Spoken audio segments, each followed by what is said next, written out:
எங்களை சொல்லிச்சு இல்லையா குதிரை பேரன்னு.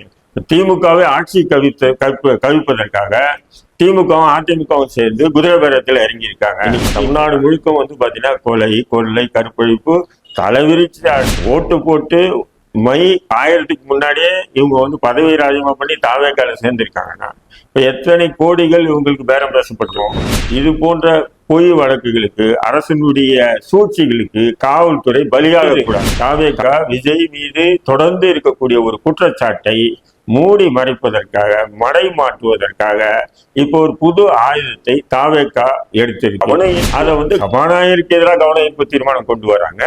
அப்போ நீங்க ஆளுங்கட்சியா இருந்துகிட்டு நீங்க எங்களுக்கு எதிர்கட்சிக்கு ஆதரிக்கணும். ஒரு சட்டமன்ற உறுப்பினர் மாறினா எப்படி ஆட்சிக்கு வந்துடும்? கொலைகளை நிப்பாட்ட முடியல, போதை வசதி விற்பனையை தடுக்க முடியல, கற்பழிப்புகளை தடுக்க முடியல, எதுவுமே நடத்த முடியல. இவர் வந்து வெறும் ரீல்ஸ் முதல்வராகவே இருக்காரு. பனையூர் பங்களாவில் நான் சந்திச்சேன், 1 மணி நேரம் 20 நிமிஷம் சந்திச்சேன். அப்போ தாவேக்கானுடைய தலைவர் விஜய் என்னிடம் வைத்த கோரிக்கை இதுதான் வச்சாரு. அவங்க 2 பேரும் ராஜினாமா பண்ண சொல்லுங்கன்னாரு. அப்ப நான் வந்து சரின்னு சொல்லிட்டு வந்தேன். வாய்ஸ் ஆஃப் தடாரகி நேயர்களுக்கு எனது அன்பு வாழ்த்துக்கள். தொடர்ந்து வாய்ஸ் ஆஃப் தடாரகி யூடியூப் சேனலை பாருங்கள், சப்ஸ்கிரைப் பண்ணுங்க, லைக் பண்ணுங்க, ஷேர் பண்ணுங்க, கமெண்ட் பண்ணுங்க. இன்னைக்கு நாம பார்க்கக்கூடிய விஷயம் என்னவென்றால், தமிழ்நாட்டில் மிக பரபரப்பாக பேசப்படக்கூடிய ஒரு குற்றச்சாட்டு. அதாவது தாவேக்கா ஆட்சியை கவிக்க திமுக மற்றும் அதிமுக இணைந்து சதி அப்படின்னு சொல்லிட்டு ஒரு 6 பேரை கைது பண்ணியிருக்காங்க.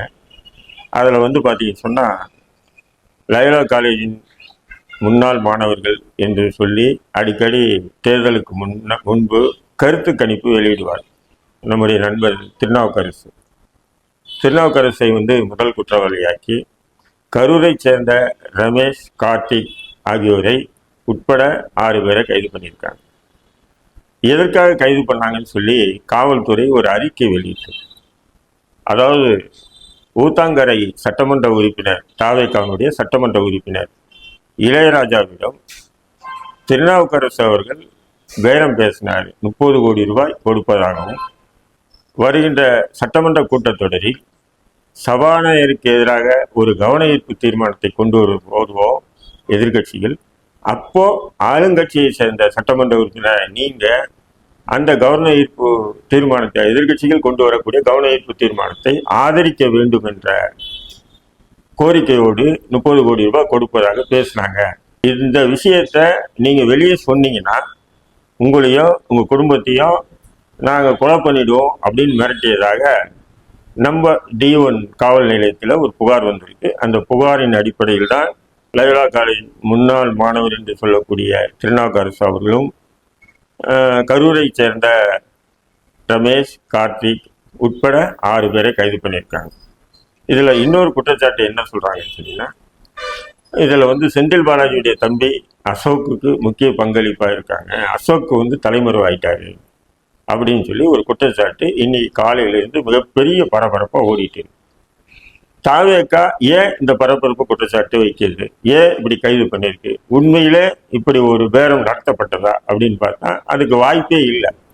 ஏன்னு சொன்னால் தொடர்ந்து அதிமுக, திமுக, அமமுக போன்ற கட்சிகள் தாவேக்கா மீது பல குற்றச்சாட்டுகளை வச்சுக்கிட்டே வராங்க. அதில் குறிப்பாக வந்து பார்த்தீங்கன்னா குதிரை பேரம். சட்டமன்ற உறுப்பினர்கள், ஏன்னு சொன்னால் அதிமுகவை சேர்ந்த 4 சட்டமன்ற உறுப்பினர்கள் சமீபத்தில் ராஜினாமா செய்த கையோடு உடனே தாவேக்கால் போய் இணைஞ்சிருக்காங்க. அப்போ இது வந்து குதிரை பேரம். அதாவது சட்டமன்ற உறுப்பினர்களை ராஜினாமா செய்ய வச்சு அந்த இடைத்தேர்தல் நடத்தி மீண்டும் வெற்றி பெற்று தாவேக்கா இப்போ மெஜாரிட்டி ஆட்சி இல்லை, மைனாரிட்டி ஆட்சியாக தான் இருக்கு. மெஜாரிட்டி ஆட்சியை கொண்டு வருவதற்காக போடக்கூடிய ஒரு திட்டம் அப்படின்னு சொல்லிட்டு தொடர்ந்து வந்து எதிர்கட்சிகள் குற்றச்சாட்டு வச்சுட்டு வராங்க.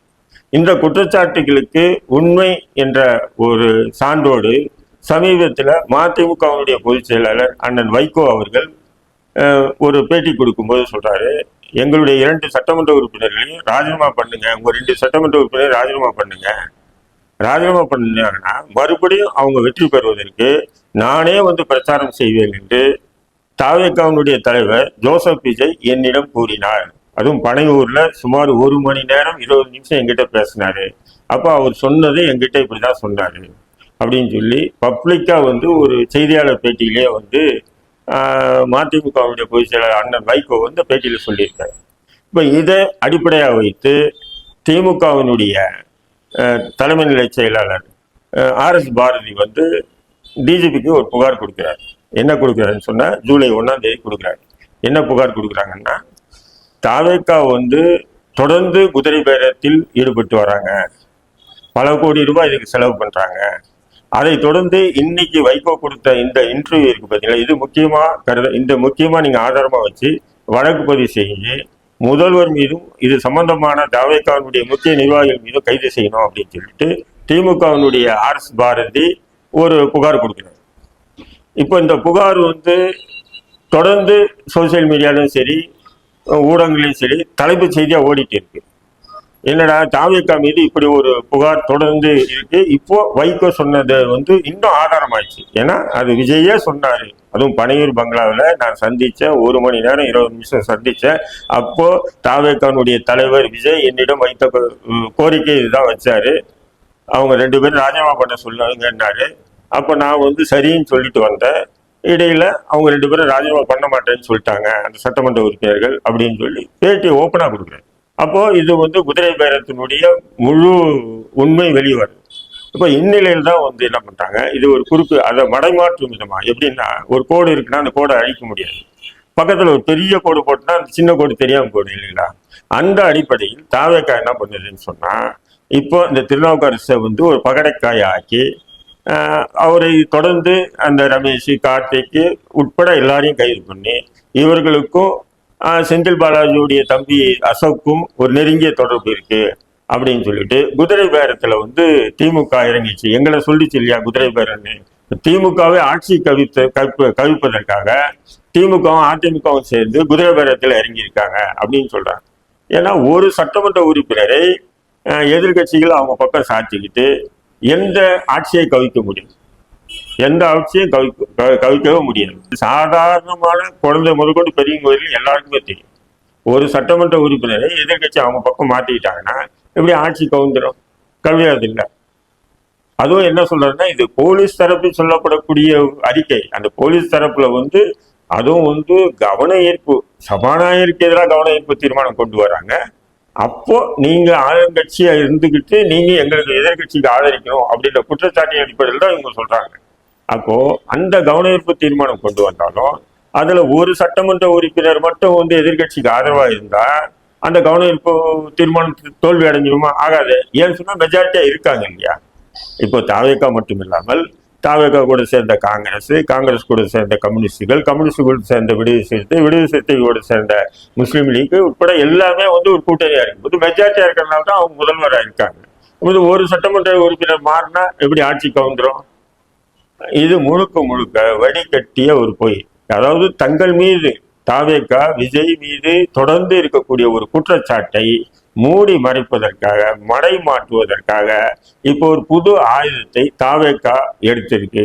அதை வந்து காவல்துறையை தங்களுக்கு சாதகமா பயன்படுத்தி ஒரு 6 பேரை கைது பண்ணி இதுதான் உண்மை அப்படின்ற மாதிரி ஒரு விதமான ஒரு பிரச்சாரத்தை உருவாக்குறாங்க. இது வந்து பாத்தீங்கன்னா தமிழக மக்களுக்கு நல்லாவே தெரியும். ஓட்டு போட்டு மை காயறதுக்கு முன்னாடியே இவங்க வந்து பதவி ராஜினாமா பண்ணி தாவேகால சேர்ந்திருக்காங்கன்னா இப்ப எத்தனை கோடிகள் இவங்களுக்கு பேரம் பேசப்பட்டிருக்கும். ஒரு சட்டமன்ற உறுப்பினர் தேர்ந்தெடுப்பது சாதாரணமானது இல்லையே. ஒரு சட்டமன்ற உறுப்பினர் எவ்வளவு செலவு பண்ணி ஒரு சட்டமன்ற உறுப்பினர் ஆயிருப்பாரு. அப்படி இருக்கும்போது அவர் வந்து உடனே தன்னுடைய பதவியை ராஜினாமா பண்ற அளவுக்கு போறாருன்னு சொன்னா அப்ப அவர் 20 கோடி செலவு பண்ணியிருந்தா தாவேகா தரப்புல இருந்து ஒரு 40 கோடி கொடுத்திருப்பாங்க, டபுளா கொடுத்திருப்பாங்க. மறுபடியும் உங்களை சட்டமன்ற உறுப்பினர் ஆக்குறேன்னு சொல்லியிருப்பாங்க வாக்குறுதி. அதுவும் இல்லாம உங்களுக்கு அமைச்சர் பதவி கொடுக்குறேன்னு சொல்லியிருப்பாங்க. அப்ப இது எல்லாமே தான் குதிரை பேரம், முழுக்க முழுக்க குதிரை பேரம். இன்னைக்கு தமிழ்நாடு முழுக்க வந்து பாத்தீங்கன்னா கொலை, கொள்ளை, கற்பழிப்பு தலைவிரிச்சு ஆடுது. இதே வந்து திமுக கடந்த ஆட்சியின் போது இதே தாவேகாவுடைய தலைவர் விஜய் என்னென்ன டைலாக் விட்டாரு, அந்த டைலாக் எல்லாமே வந்து பாத்தீங்கன்னா இன்னைக்கு அவருடைய ஆட்சிக்கு வந்த பிறகு எல்லாமே செய்யல. கொலைகளை நிப்பாட்ட முடியல, போதை வசதி விற்பனையை தடுக்க முடியல, கற்பழிப்புகளை தடுக்க முடியல, எதுவுமே நடத்த முடியல. இவர் வெறும் ரீல்ஸ் முதல்வராகவே இருக்காரு. ஒவ்வொரு நிகழ்ச்சியும் பண்றது, அந்த நிகழ்ச்சிக்கு ஒரு 4-5 ரீல்ஸ் எடுத்து தன்னுடைய தொண்டர்கள் மூலியமாகவும் தங்கள்கிட்ட இருக்கக்கூடிய அந்த யூடியூப் சோசியல் மீடியா மூலியமா அதை ஒரு பிரபலப்படுத்திட்டு தன்னை ஒரு மிகப்பெரிய ஒரு கட்டமைப்பு தலைவர் மாதிரி காட்டிட்டு வர்றது. இன்னைக்கு கூட தாவேகா தலைமையில் அனைத்து கட்சி கூட்டம் நடந்திருக்கு. அந்த கூட்டத்துக்கு விஜயே போய் கலந்துக்கல. அந்த கூட்டத்தில் எல்லாரும் ஒன்னோட ஒன்ன கை தூக்கிட்டு நிக்கிறாங்க. அதுல விஜயே காணும். எப்படிப்பட்ட ஒரு முதல்வரை தமிழக மக்கள் ஏதோ விளையாட்டுத்தனமா அவரை தேர்ந்தெடுத்து இன்னைக்கு தமிழக அரசியலே ஒரு விளையாட்டுத்தனமா போயிட்டு இருக்கு. ஆகையினால இந்த நபர்கள் கைது செய்யக்கூடிய திருநாவுக்கரசு உட்பட அனைவரும் விடுதலை பண்ணணும். இது போன்ற பொய் வழக்குகளுக்கு, அரசினுடைய சூழ்ச்சிகளுக்கு காவல்துறை பலியாக கூடாது. கடந்த ஆட்சியில இது போன்ற பல அரசியல் சூழ்ச்சிகளுக்காக காவல்துறை பலியாச்சு. அதனால்தான் காவல்துறைக்கு ஒரு கெட்ட பெயரை உருவாச்சு. அதே நிலையை இந்த தாவேகா ஆட்சியிலும் காவல்துறைக்கு ஒரு கெட்ட பெயரை உருவாக்கி கூடாது என்பதுதான் எங்களுடைய நோக்கம். அந்த அடிப்படையில் தான் இன்றைய தடா ரஹீம் வாய்ஸ் மூலமாக நான் உங்களுக்கு சொல்லக்கூடிய அறிவுரை. நன்றி.